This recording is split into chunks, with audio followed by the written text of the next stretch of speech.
Hey guys, welcome back to Into It, the podcast that's curious about consciousness. So, look, there's a reason why they call consciousness the hard problem of philosophy.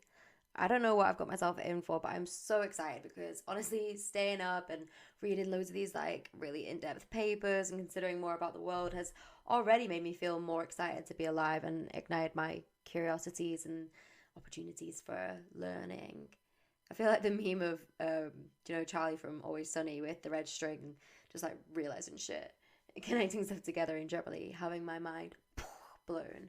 So yeah, today we're talking about the collective consciousness, also referred to as the objective psyche, a hive mind, group mind, mass mind, social mind, and a lot of other things. From all my research, I've found that there's literally just so many terms that people use to explain this same phenomena. The term collective consciousness is also referred to in Sahaja Yoga as an outcome of meditation and self-realization. There are different descriptions and definitions regarding collective consciousness. Some are more of a sociological perspective with an anthropological basis. Some are about our biology. Some regarding shared norms and beliefs and thoughts even. Some are about archetypes across the world. Some are psychological and neuroscience stuff about mirror neurons and empathy. Some are more like philosophical or spiritual. Some regarding the physics of our connection and entanglement in general. And some are regarding psi phenomena. So I'm going to sum it up for you. See what I did there? So yeah, we humans usually look at nature with the lens of whatever we're trying to work out to reflect what we see within ourselves, or at least clarify it. For example, it's natural for some humans to be gay. And I think this is more proven by the fact that loads of animals are gay. So on the subject of collective consciousness, the animal kingdom is filled to the brim of examples of groups functioning as a single whole, as a unit. Fish school, not a school for fish, but that's what it's called when they all work together. Birds flock, hoofed animals herd, ant and bee colonies work as a single organism. And humans too are connected. We feel it, don't we? At least in some moments. But how connected are we? And how much more connected would we be if we understood this tool more? It was a human being. At the end of the last episode, I told you guys about experiments that proved that emotions felt by one person could be mentally directed at a distance to another person that they're close to emotionally, like a spouse, but not physically. And that the receiver's objective gut movement, or gut feelings, measured on an EEG, were sensing the emotions felt by the sender. This is an intentional use of the concept of collective consciousness. But what about our unconscious connections? Feelings spread. I feel your pain may just be truer than you think. You might think that the feelings of your friends aren't that indicative of your own feelings, but according to the Framingham Heart study that we've mentioned recently, if you have a friendship with someone who has an astonishingly positive attitude, who is very satisfied with their life, you won't just feel glad for them. Apparently, because of your regular interactions with them, you would be 15% more likely to score highly on a survey about your satisfaction with life, despite no direct change in your personal immediate circumstances. Mate, the craziest thing is that it doesn't even actually stop there. Your friends' friends are affecting you as well. Their happiness will be passed along the chain, increasing your chances of happiness by up to about 10%. Even a friend of a friend of a friend gives you a 6% increase in happiness. I mean, people you don't know, who you haven't even met, and maybe don't even know that they exist, but they are nevertheless influencing your well-being, how you feel, what your level of life satisfaction is through a chain of interactions. Mate, that means you don't even need to only clean up your own friendship group sometimes, depending on if you've got like loads of not as nice people in your friendship group, but also thinking about how everyone is in their friendship groups and how many friends that each other have that are, positive. And, that's not to say that if you've got like mental health issues and you're feeling unwell, that people shouldn't be friends with you. It's just about balance, isn't it? Like, whilst not abandoning them and being fully supportive, it can be good to make sure it isn't just an echo chamber of sadness in your friendship circle, or it's harder to get out alive because we're all reflecting bits of everyone we meet and everyone they meet. Feelings are like chlamydia, but easier to spread. How do you feel? You feel alright? That's what I thought. Anyway, the presence of another person can change the body as well as the mind. My sister has a disability called Rett syndrome, which means she's lost the ability to talk, walk, and use her hands purposefully, as well as a variety of other things. Her lack of ability to use her hands purposefully, which many other disabled people can use to communicate in lieu of verbal communication, is a real bitch, to be honest. So in his book, The Expectation Effect, David Robson talks about this really interesting subject, which has made me wonder a lot about what she, my sister Amber, experiences. So, in the 90s, a research team at the Italian University of Parma, led by Giacomo Rizzolatti, was researching the neuronal activity that leads to purposeful movement, like using your hands to pick up an ice cream. Your brain sends a message to your hands to do what you intend. For my sister, this messaging bit is jammed. So Rizzolatti's research group studied this over many trials by attaching sensors to a monkey's brain and recording the electrical activity of its neurons as it reached for a toy or got some food to its mouth. What they found was distinct brain regions lit up with each action, and separate patterns represented the different intentions. So by chance, they realized that those same patterns also lit up in the monkey's brain when it watched the researchers grabbing at some peanuts or toys, even though the monkey was motionless. The monkey basically was processing what it saw and then recreating the experience itself, and this was the foundation for what we now know as mirror neurons. Later research found that this applied to both action and feeling, and this is a component for the basis of our understanding for empathy. When we see someone else expressing an emotion, we show heightened activity in the regions involved in emotional processing and in the regions involved in the display of those feelings as if we were experiencing them ourselves.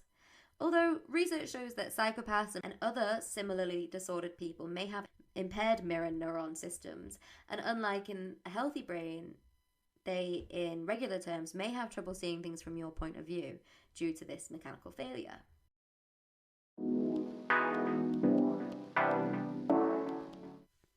According to a 2009 paper on the evidence for mirror systems in emotions, this internal mirroring system can also lead to overt physical mimicry. You've probably experienced it yourself. Recordings of the electrical activity in skin show that if someone else frowns in front of you, your own eyebrow muscles contract. If they smile, your cheek muscles twitch. If they look in disgust or pain, you too cringe a little bit. Even our tone of voice and our speech all shift towards that of our conversation partner. Mine definitely does. I literally start accidentally copying accents a bit quite quickly, and that is probably because I moved around a lot when I was younger and I had to adapt socially, but it is weird, isn't it, how you can just pick up somebody else's voice. Like, yes, this is my voice now. Even our eyes dilate or contract to match who we're looking at. So yeah, the presence of another person can change the body as well as the mind. But the EEG research from last episodes proves that they don't even have to be present, just present in the mind, which is a great indicator of our collective consciousness and how much we don't know about it yet and what could be done with it. What we do know is that it's powerful. In examples of social contagion and mass hysteria, as it relates specifically to objective factors like sociogenic illness, the more commonly known as psychogenic illness, not to be confused with psychosomatic illness, which refers to our mental state exacerbating existing symptoms. A psychogenic illness has no physical origin, which is kind of like Mr. A, who we mentioned in our second episode, who nearly died after an overdose, but unbeknownst to him, they were placebo pills. This was an example of a nocebo, like a placebo, but instead of positive effects from no physical source, it's negative effects from no physical source. There are a whole lot of studies showing that nocebo symptoms can jump from person to person through social contagion. Sometimes one person's strong belief, which impacts their individual experience of reality, can be transferred just like vocally to another person who adopts that belief and it becomes their reality. In instances of mass psychogenic illness, or also known as mass hysteria, these cases spread and cause real physical harm to many with no physical origin. I feel like a little worm on a big fucking hook. Fabrizio Benedetti at the Italian University of Turin has been at the heart of the research in placebo and nocebo effects and how they play a role in our health. But he also happens to investigate the effects of things like altitude on fitness and stuff like that, which ended up being a perfect location for him to test how the expectation effect can spread illness through a group in a non-clinical setting. So essentially they were focusing on things like the altitude headache, and obviously that's reported by loads of climbers and skiers, and it's thought to be a direct effect of the thinning air at great heights. There's little doubt that physiological components do play a direct role in this phenomena. To cope with low oxygen, our blood vessels dilate, for example, which is thought to increase the pressure in our brain's capillaries. But a nocebo response should vastly increase the discomfort and Benedetti wanted to investigate where the social contagion could spread and amplify that negative expectation effect between people. So he basically invited 121 students from like different places nearby that were like local medical schools and stuff like that to take a 3-hour journey to go to this high altitude lab. And, you know, basically they went up through little cable cars and all the students were attending the same course and they knew each other. But rather than warning each of them individually of the potential effects of altitude, Benedetti's team selected just one student, the trigger, to be primed with the expectations of a headache. So he was shown a flyer that explained the risk and a video of a sufferer in bed, grimacing with pain, the kind of scene that's obviously likely to spark empathic feelings. And then they were asked to call the researchers 2 days before the trip to confirm the right dose of aspirin to bring along.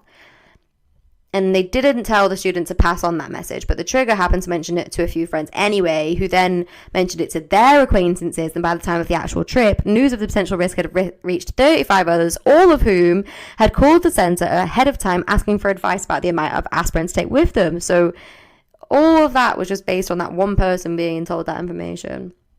The effects on their health during the course of the visit were staggering. Apparently, when Benedetti surveyed the group, 86% of those primed students experienced an altitude headache, compared with the 53% of the students who had not heard of the risk from their classmate. What's more, the average intensity of the headaches was also much greater for the people who'd been in touch with the trigger. And using saliva samples that they'd taken after they reached the high altitude lab, Benedetti found that these differences were even reflected in the participants' brain chemistry, which showed an exaggerated response to many of the known changes that occur in response to thinning air. The participants who had spoken to the trigger showed higher levels of prostaglandin molecules, for example, which are thought to be the reason behind the vasodilation that causes many of the altitude headaches. So essentially, Benedetti asked the students to report how they'd heard about the headache and who they'd discussed it with since, allowing him to map the spread of contagion through the group. He found that the more times they had discussed the symptoms, the worse their headaches and the higher level of the prostaglandins. Each interaction had amplified their anxiety and made them feel more pain as a result, with real changes in the neural chemistry.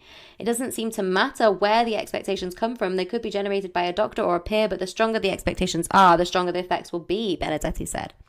So I guess the first thing is, don't talk about problems over and over and over again with loads of people, especially if they're not founded in necessarily any. So that's an issue. I guess it's just like other people's fears can really have an actual physical effect on us.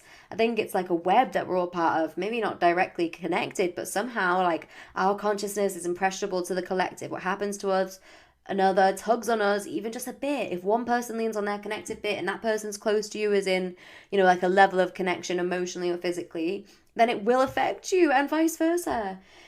Bro, like, what the actual heckers? What the heckers? I do feel like it's becoming important to me to think about what I'm like overly open to and what struggles I can with attention close myself off to. Like, this expectation effect stuff is actually mad, and it talks about how the higher your sensitivity or capacity for empathy, then the more likely you are to be affected by some of these types of things. And obviously, empathy within our social structures creates an opportunity for social connection, which is crucial for our physical and mental well-being. So it's not a bad thing.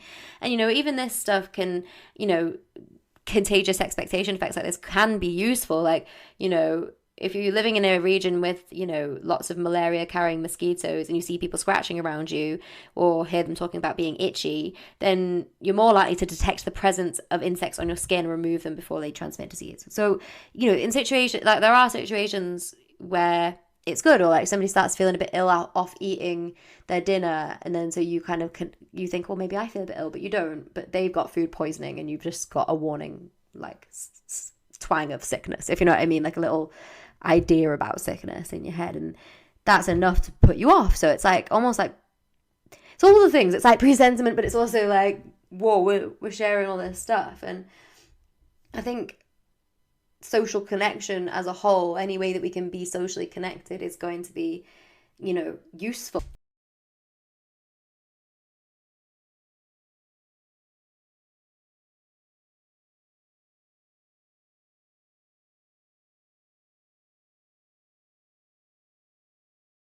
was reading this paper on social integration, which is the process during which newcomers and minorities are incorporated into the social structure of the host society. And this paper mentioned a French sociologist named Émile Durkheim, who, along with Weber and Marx, is considered one of the founders of sociology. And Dr. Durkheim believed that what people consider norms, their values and beliefs, that kind of thing, make up a kind of collective consciousness in themselves. In his terms, meaning a shared way of understanding and behaving in the world. He said that this kind of collective consciousness is what is the foundation for and what actually creates social integration. He argued that the collective consciousness was vital to the existence of society because it both produces it and binds it together. He recognizes that society is a social product of the actions of individuals, which then creates like a huge societal ripple effect of force back onto those and other individuals. But our shared or collective consciousness is, insofar as it relates to the continual running of our society, is necessary. I think some people could say that the collective consciousness of Manchester residents is that the speed limit should be slowed down near schools or something like that. But if you accept this pillar, that an aspect of collective consciousness is our shared way of understanding and behaving in the world, then I want to think about this. Because consciousness presumably does not recognize borders. So although one can assume that norms are very dependent on your location and also your family, etc., then the impact of each individual's actions based on their beliefs and that of those they share beliefs with, then this force that we create within our individual actions and collective beliefs and norms could be like statistically swayed to whoever there's more of and what they think, even culturally. We've heard how individual belief impacts your objective reality as an individual in episode 2, and this sociological perspective, I think, indicates that group beliefs like that of a country or a group can and do impact our objective reality en masse. Our collective consciousness in this respect, our shared beliefs and societal norms, directly impact our objective reality by not only creating but constantly updating it. Whew.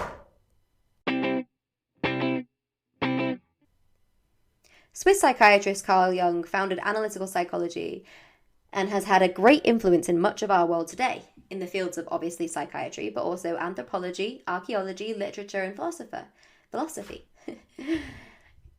He was a research scientist at the famous Bogoluzzi, the famous Bogoluzzi Swiss hospital, and gave us concepts like the psychological complex, like, you know, when someone has a complex, like, have you got a complex? And extroversion and introversion, which are obviously on the individual level, but he also studied synchronicities and archetypes and all that good stuff as evidence for his theory of the collective unconscious, or sometimes he called it the collective subconscious field. So Jung had observed similar patterns in images, characters, and events recurring in myths, religions, and cultural beliefs. And these ancient communities and societies were unlikely to have been in contact with one another, but their central stories featured the same elements with the same roles. This is what he refers to as archetypes, and repeated occurrences of this in isolated conditions as synchronicities. He argued that we couldn't get specific details of history from the collective unconscious, but a vague set of patterns or archetypes, essentially saying that our mind interprets life, the world, and events using these archetypes and giving or assigning meaning and structure to the world. So, Jung's theory of a collective subconscious field of ancestral memories, which helps us assign structure and meaning to the world, says that archetypes are the synchronicities between us all, and that this collective is an expansion of our own identity. His work contends that the human subconscious mind is not only the repository of our personal experiences and memories, but also those of the whole of humanity. All human beings share a subconscious mind that stores the memories of all human beings alive and dead.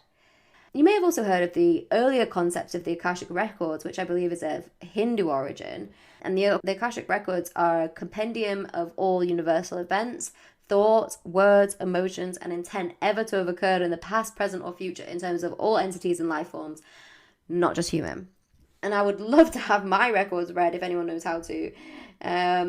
Like, what's this old soul been getting up to over the centuries? I don't know. Anyway, this well-known American psychologist guy called Gardner Murphy had a theory of the interpersonal field. In a book by Douglas Stokes on this topic, he summarized Murphy's point of view very well, so I'm going to quote it here. Murphy proposed that the mind might survive death in a fragmentary state in a type of collective consciousness. However, Murphy noted that the idea that the individual mind will survive death in an intact condition presupposes that the individual mind is a rigid, encapsulated entity. Instead, Murphy argued that the individual mind, being merely part of aspect of a larger field of consciousness may take on new qualities and form new structural relationships, no longer clinging to its narrow, biologically orientated form of organization. He quotes Nietzsche's remark that the ego is a grammatical illusion and notes that the Buddhists deny the existence of a personal soul. William Roll, little rhyme there, has cited instances involving the apparent fusion of memories from different people in mediumistic communications and in past life memories reported by children as giving further support to Murphy's contention that personalities may undergo fragmentation, fusion, and reorganization after death. Oh, shit. Damn, this is sick. You gotta be crazy to think of this. That crazy is good. So yeah, according to the Akashic Records and Jung and a whole load of more of the world, we carry memories of our ancestors in our subconscious. We use this collective unconscious to keep the world going like building blocks, like Jenga, I guess, you know. Now this guy, who's a developmental and mechanistic biologist called Rupert Sheldrake, has a popular hypothesis about this, and it's about this thing called morphogenetic fields, which he says holds our collective memories. He has proposed that memory is inherent in nature and most of the so-called laws of nature are more like habits. He and other scientists have even joked that Darwin's Origin of the Species should have been titled The Origin of Habits. He says talks about laws of nature, is quite anthropomorphic and isn't really the right term as much as habits of nature. Habits are less human-centric. Many kinds of organisms have habits, but only humans have laws. And he was having this theory that something called morphic resonance is used to transmit non-locally what we inherit from our ancestors. The habits of nature depend on non-local similarity reinforcement. Through morphic resonance, the patterns of activity in self-organizing systems are influenced by other similar patterns in the past, giving each species and each kind of self-organizing system a collective memory. In his book, A New Science of Life, Sheldrake explains how the fields organizing the activity of the nervous system are inherited in this way, conveying a collective instinctive memory. His theory is that each individual both draws upon and contributes to the collective memory of the species. This means that the new patterns of behavior can spread more rapidly than would otherwise be possible. For example, there is this really interesting study that actually was like, whoa, when I read this. It was done over 32 generations of rat and took 15 years. And it was showing that if rats of a particular breed learn a new trick in Harvard, then rats of that same breed should be able to learn the same trick faster all over the world, improving scores by nearly 60% in controlled testing. But whether that breed is in Edinburgh or Melbourne, this new rat has improved. The new rat has evolved proper quick. Like, okay, what? So imagine, like, in the study, essentially, like, a rat gets taught how to do a trick, right? So the trick is like, okay, for example, there's 2 tunnels to go down, and when it goes down one that's got light ahead of it, and there's another one that's dark, when it goes down the one that's light to get into the room that both doors lead to, then it gets like a little shock, and if it goes down the one on the other side, then it's fine and it gets treated. Now, sounds a bit like harsh, but let's just think about the actual study itself. Now, once this type of breed of rat has learned how to do, just the one rat, but one of that breed, has learned how to do that trick successfully, all of the other rats of that breed now would just do that trick right. Most of the time. Like, how fucking mad is that? What? That's proper quick evolution, that, isn't it? That's like present day evolution. That's like it's happening as we speak. Like, what?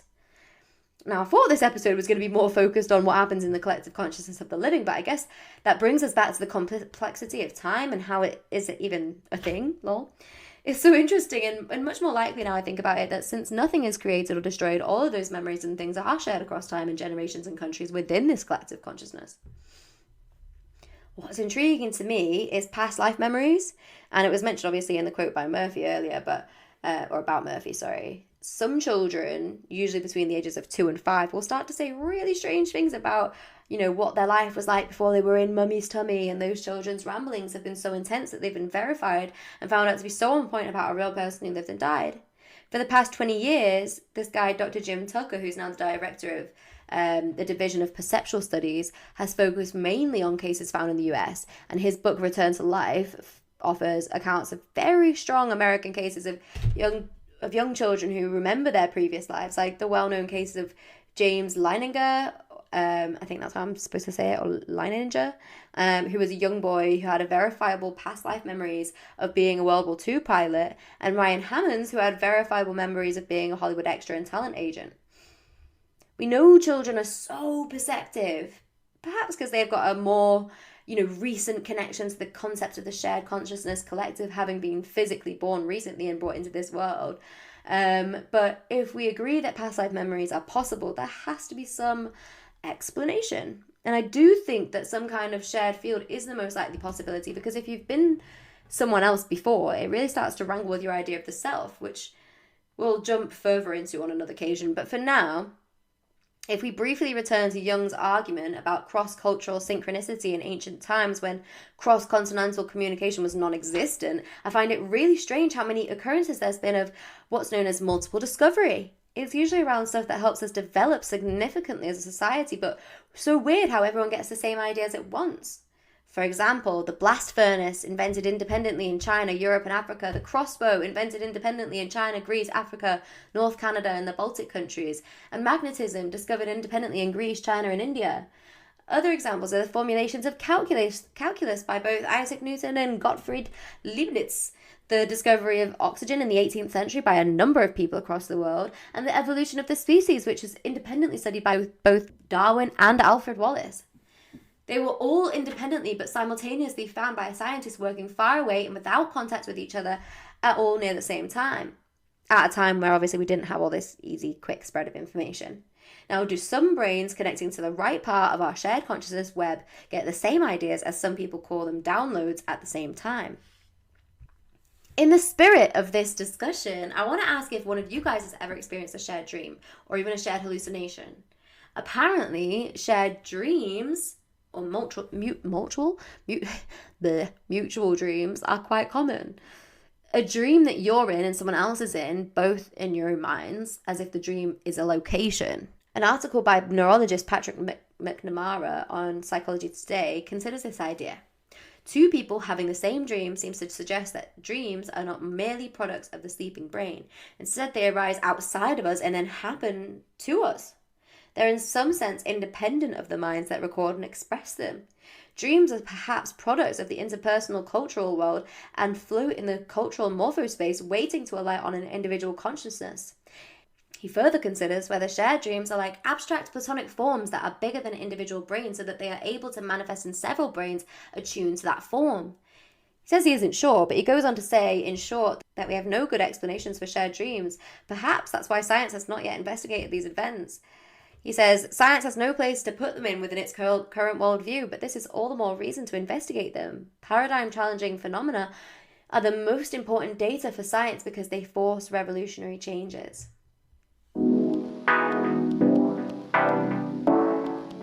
I talked about twin connections in the last episode, and twins are such an interesting group to study because they have an innately close relationship and shared start in life from conception, I guess. Like, twins report the most amount of shared dreams, and although even strangers who have never met and don't know anything about one another have been found through studies to have had shared dreams of one another, twins or not, there have been significant experiments into thought and image transference from a waking person to a sleeping person that proves that dream telepathy is also possible with odds against chance of 22 billion to 1, a 59% hit rate from Entangled Minds. This would indicate a further argument for collective consciousness too.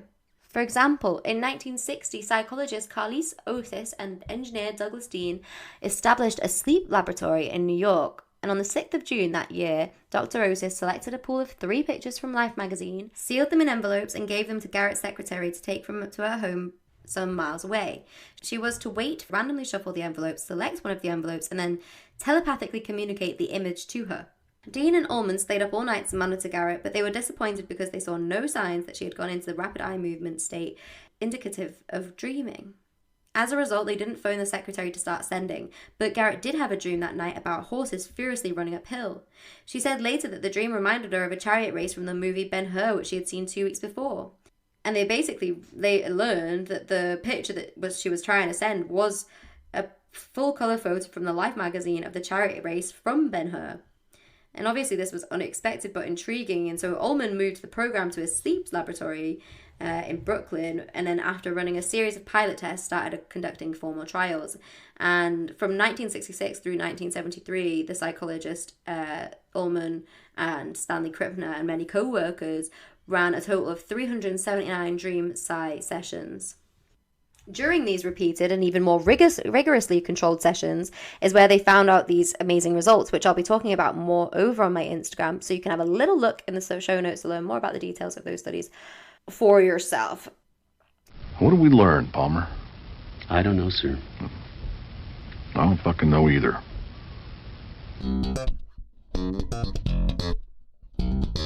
Yeah, so in our last episode, we touched on shared gut feelings, a sense of shared consciousness. And I was just as surprised as you, even being generally, I think, kind of quite open, to find out that one of the most proven forms of extrasensory perception or psi phenomena is telepathy, which is a clear indicator of a form of shared consciousness. Now, I do plan to do a full episode on telepathy very, very soon, so stay tuned to hear all about the overwhelming evidence for mind reading, etc. Mind reading and thought transference. Anyway, in a paper and book called Reimagining the Soul, Afterlife in the Mage of Matter from Douglas Stokes, he makes the summary of collective mind theories, which says, obviously, if telepathy exists, human minds can no longer be thought of as entirely separate objects, and one person's mind may be thought of as part of the unconscious mind of another person. Thus, the existence of some sort of collective mind is trivially true. The similarities among the various versions of the collective mind theory are obvious, and it would be difficult in most instances to find ways of twisting between them. Some empirical evidence, such as collectively perceived apparitions, would seem to favor the collective mind theory over the separate minds theory. So research suggests that people can share thoughts and dreams consciously. People can influence the dreams of someone else who is sleeping through mental direction and thoughts, and people can be influenced by the mental direction of others, even if it's not intentional. But what about when a group intends something? Does their united consciousness or their collective consciousness have stronger power? Well. Yeah. That's true. There are lots of kinds of group intention. Some examples are related to psychic phenomena and involve groups focusing attention on a goal. But there is also the side that we see day to day, the collective intentions and more of our human nature. Like in a paper about collective intentionality in the Stanford University Encyclopedia of Philosophy from 2013, it's expressed like this. Collective intentionality is the power of our minds to be jointly directed at objects, matters of fact, states of affairs, goals, or values. Collective intentionality comes from a variety of modes, including shared intention, joint attention, shared belief, collective acceptance, and collective emotion. Collective intentional attitudes permeate our everyday lives. For example, when two or more agents look after or raise a child, grieve the loss of a loved one, campaign for a political party, or cheer for a sports team. They are relevant for philosophers and social scientists because they play crucial roles in the constitution of the social world. In joint attention, the world is experienced as perceptually available for a plurality of agents. This establishes a basic sense of common ground on which other agents may be encountered as potential cooperators. Shared intention enables the participants to act together intentionally in a coordinated and cooperative fashion and to achieve collective goals. The capacity for shared belief provides us with a common stock of knowledge and thus for a background against which relevant new information which we may want to share with others becomes salient. Collective acceptance is crucial for the development of language and for a whole world of symbols, institutions, and social status. Collective emotions provide us with a shared conception of what matters to us together, and they establish readiness for joint action.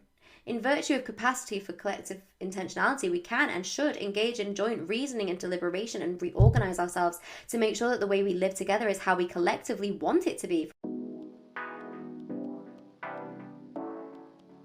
So our collectives create and feed our collective mind.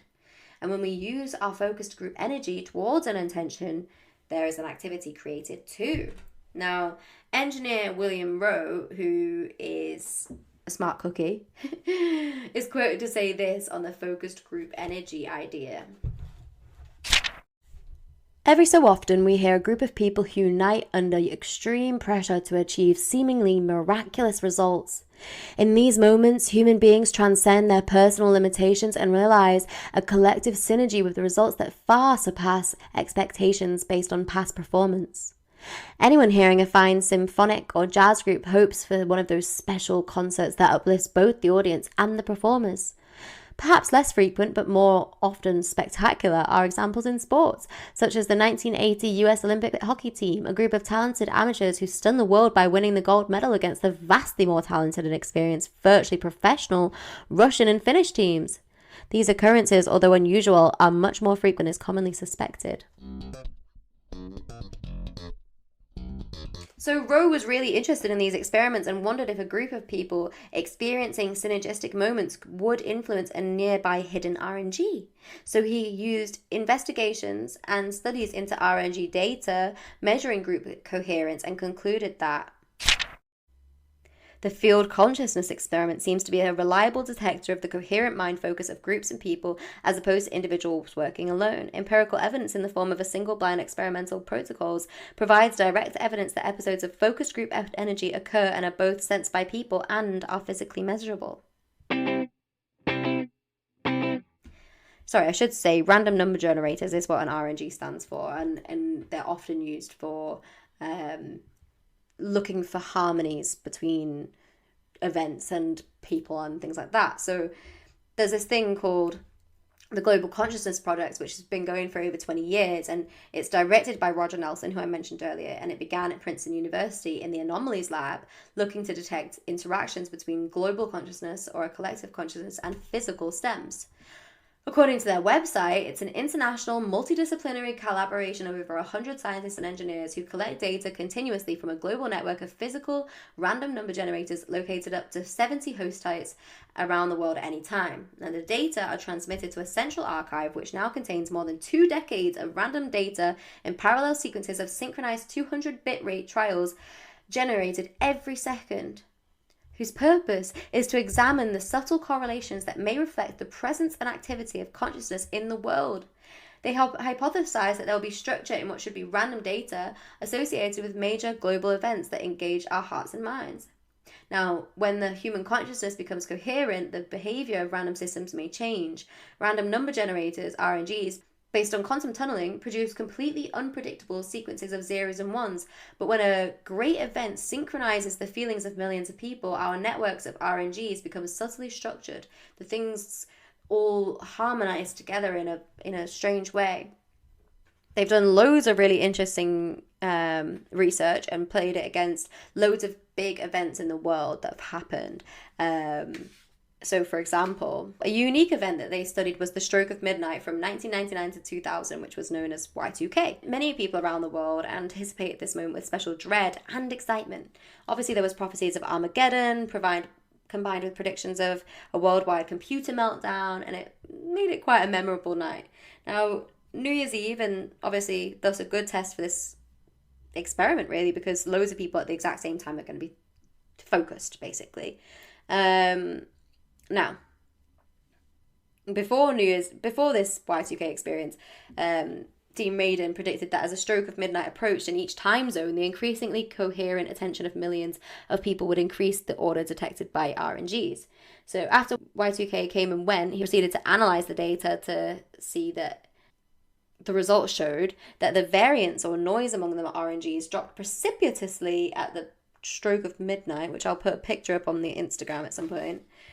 The minimum value in this curve occurs within 3 seconds of midnight, so the probability of observing a drop of this magnitude is like a waveform, and at midnight the waveform just completely drops, just completely out of order with the rest of it.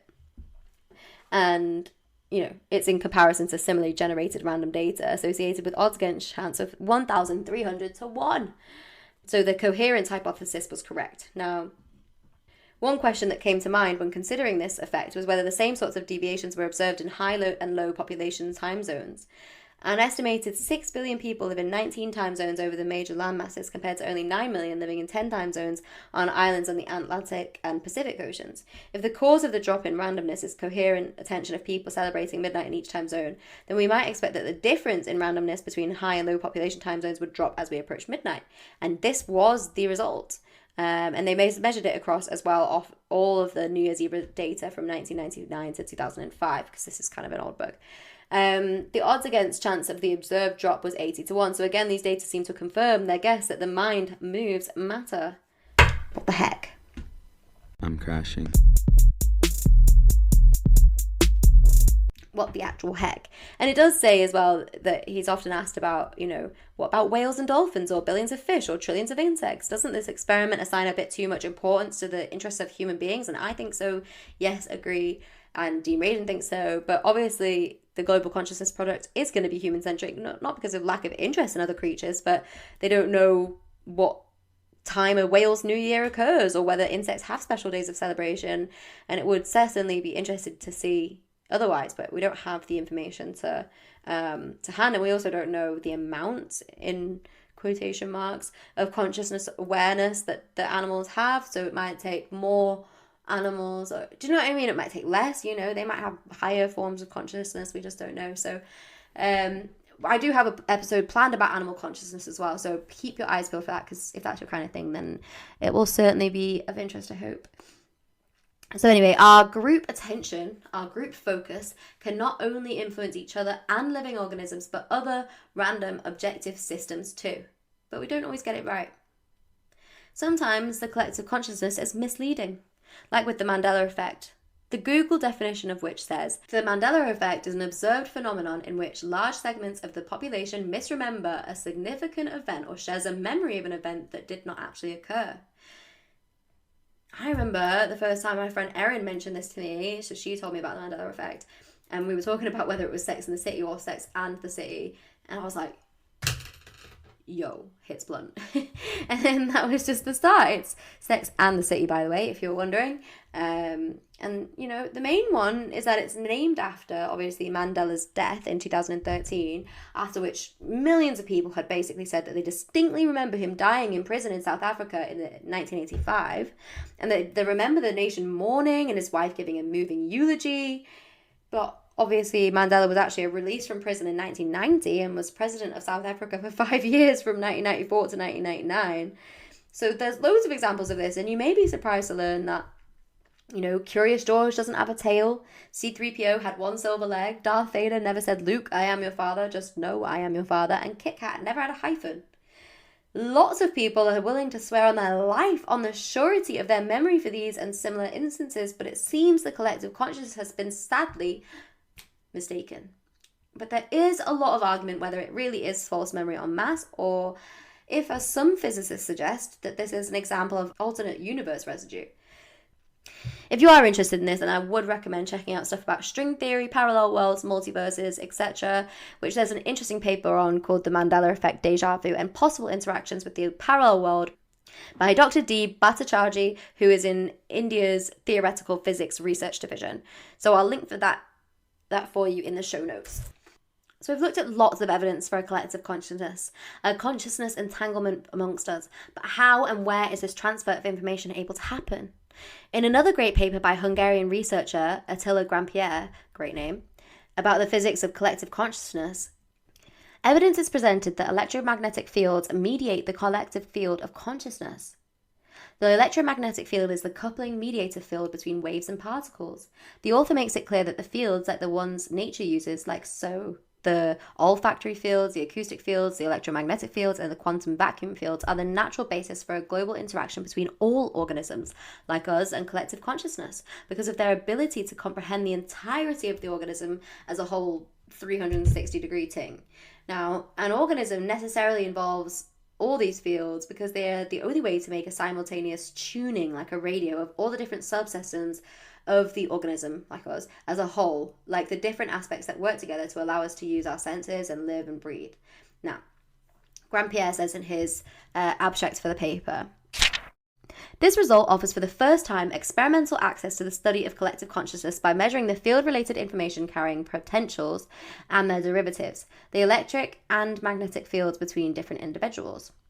Nature uses the electrodynamic interaction of different brains and generates induction, and in this way enhancement in the baseline of the interacting brain's activity. A list of empirical evidences is presented here in this paper, proving the existence of this interactive excitement effect in the known phenomenon of collective consciousness. The results prove that the collective field of consciousness is a significant physical factor of the biosphere. Oh, shit. Mate. He goes on to discuss the experimental possibilities of a kind of global healing and looks into ways of improving the consciousness field of mankind as a whole, which in the long run is exactly what the goal is for improving our understanding of the consciousness related shit. And, you know, kind of that's the point of this podcast. So, yeah, bro, get a look at this paper if you have a chance. Again, linked in the show notes. So obviously, yeah, it seems that collective consciousness exists within the electromagnetic field or something similar, and that the activity between two brains really can be like an information bridge. The way our brains work on an individual level seems to be very similar to how our group brain works as well, like a collection of connections. Whoa, whoa, whoa, whoa. So yeah, in this quote about collective consciousness from Entangled Minds, which is really the right book for today's discussion since we're talking about mental entanglement, it says this. So it's like, a question has been asked that says, how would Entangled Minds explain the evidence for collective forms of consciousness as in field consciousness effects? And it answers, minds are entangled within the universe, so in principle, minds can non-locally influence anything, including a collection of other minds or physical systems. Individual neurons in the brain combine into networks of neurons, giving rise to complex brain circuits and conscious awareness or correlates of awareness. By analogy, individual minds may combine into networks of entangled minds, giving rise to more complex mind circuits, forms of awareness, and collective side effects beyond our conception. Oh my god. It's just mad, isn't it? I'm sorry, but it's like, okay, just change the whole way you think about your brain. But I want to, so it's cool. Like, look, we've looked at collective consciousness from nearly every point of view. Sociologically, psychologically, culturally, biologically, in the realm of physics, within the lens of psi phenomena, and now, finally, what does it mean philosophically? Good idea. Thank you.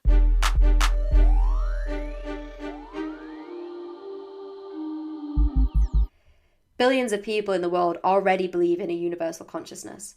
In an article by Sam Littlefair on the website Lion's Roar, he talks about how new theories in neuroscience suggest consciousness is an intrinsic property of everything, just like gravity. And that development opens up a world of opportunity for collaboration between Buddhists and neuroscientists.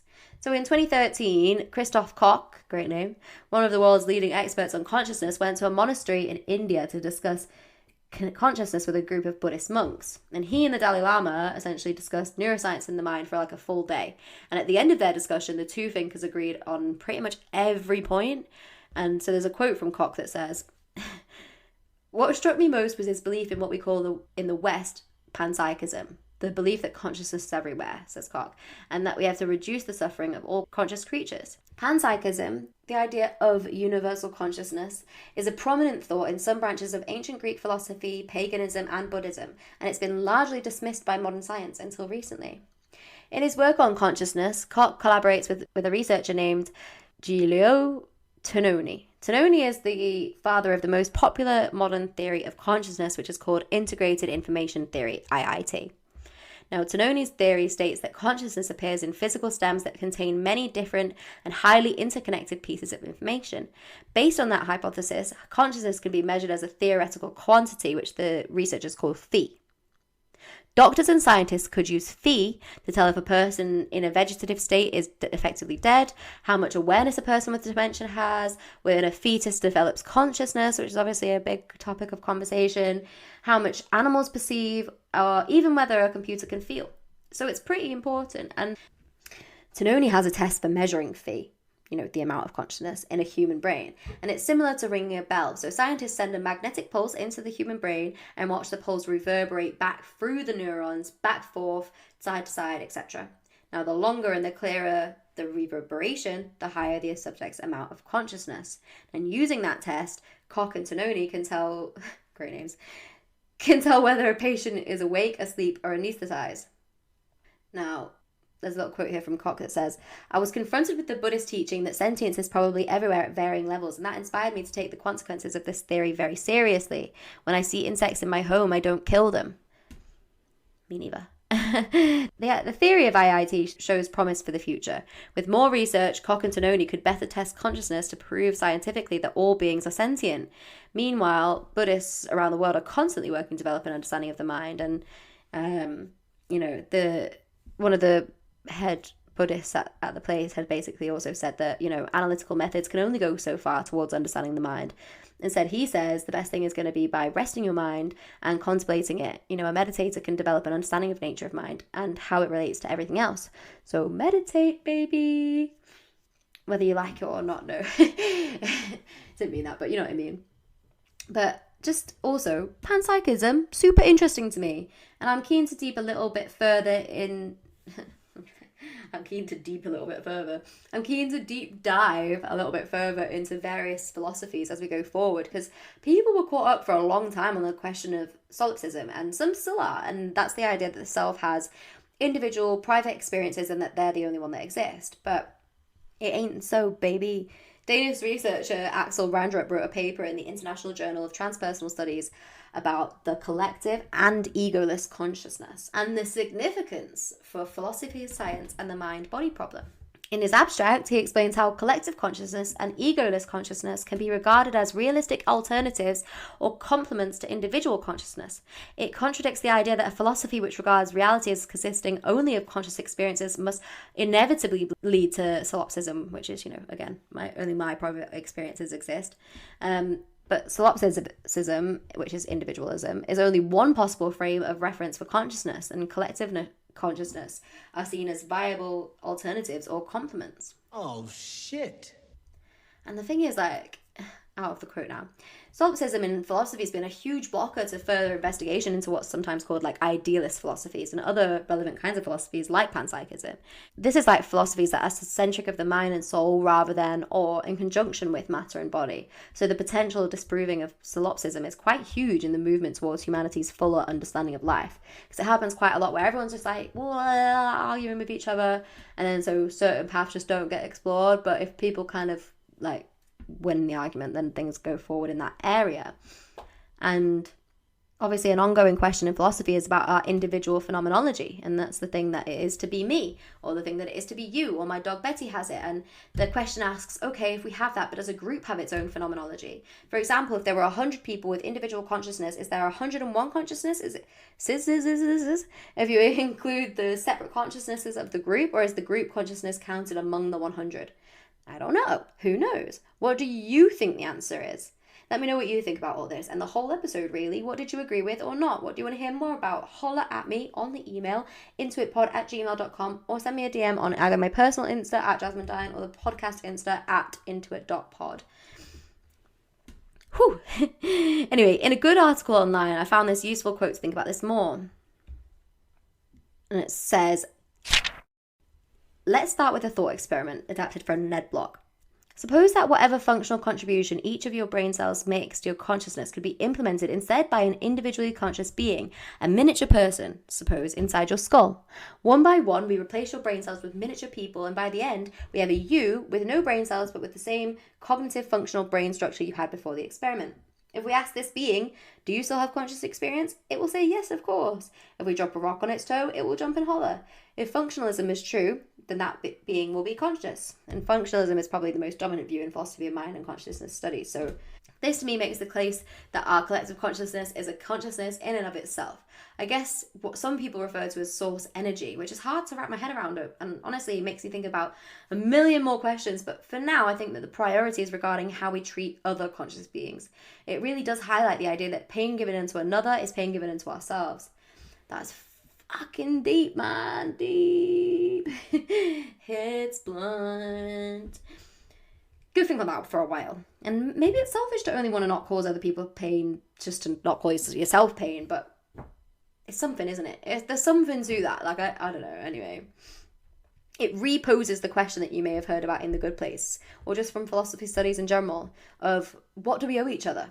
Peter Singer and everyone like that, and the concept of the social contract. And I'm certainly going to be working to be more consciously aware of who, what, where, why, and when my consciousness is working collaboratively.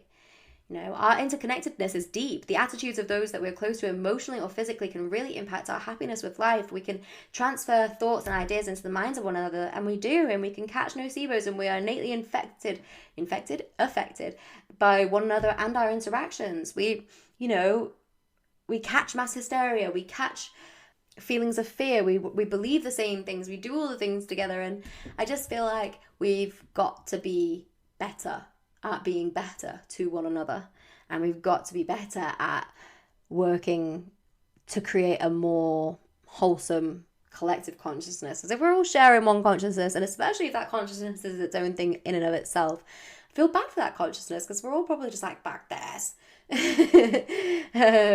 So yeah, let's have a look into it, and I'm really into it, and I'm hoping you're into it, and thank you for coming to listen to another episode of Into It, and I hope you enjoyed learning along with me about the many faces of our collective consciousness. And we're probably going to go back into this at some point, but let's just set the foundation so that we can all kind of have all the same information as we go forward, as we're doing interviews and stuff like that. It's all based after the knowledge that we already have, rather than just being like, yeah, so by the way, this premise is true, and then you guys are like, what? This is all the building blocks so that going forward we can kind of all have the information to hand, well, not to hand, but to head. Anyway, I'm so into it, and I'm so into you, and yeah, okay, all right, bye. Oh, sometimes I get a good feeling. Yeah. I get a feeling that I never had before. No. I get a good feeling. Yeah. Please leave your message after the tone.